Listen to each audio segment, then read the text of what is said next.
So which are the sectors doing particularly well in the stock market at the moment in light of everything? But here's some warnings and caveats. Now, I can easily tell you that within energy, I'm looking off screen here, if you look at oil production, you've got a whole bunch of companies which in the past month alone are up between 163%.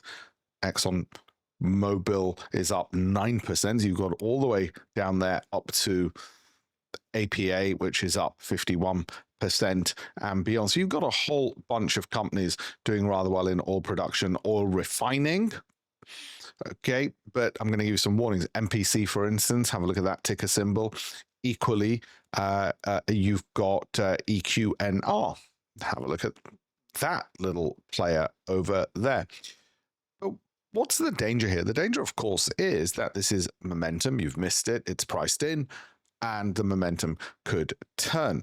So how do you create a properly balanced portfolio? Because after all, there are those sectors nobody's talking about which are doing rather well as well.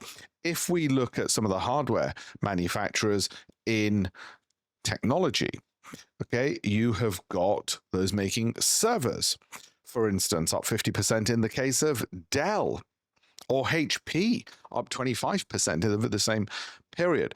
So that begs the question that instead of trying to chase the next hot thing, because there'll always be rotations between different sectors, what about starting bottom up as we do for our clients on our program, and look at the link through there, where what we actually say is, well, wait a minute, what if instead of that, we have 20 to 40 securities, 5% or 2.5% if you've got 40 stocks equally in each of those companies, which show strong resilience whenever markets fall. When markets are rising, they tend to do rather well. They're undervalued, they've got good growth, but their growth is not coming merely from war, defense, but actually they are spread across all the major themes.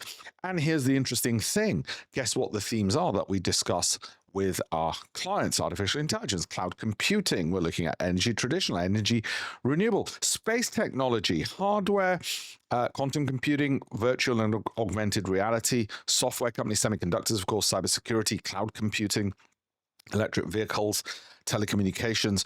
We don't rule anything out unless, for instance, in the case of electric vehicles, we just don't find anything decent on an undervalued high growth basis. If you want to learn more about how we're doing this and why so many people love it, alpeshpatel.com is the place you want to go to on all of that. Thank you.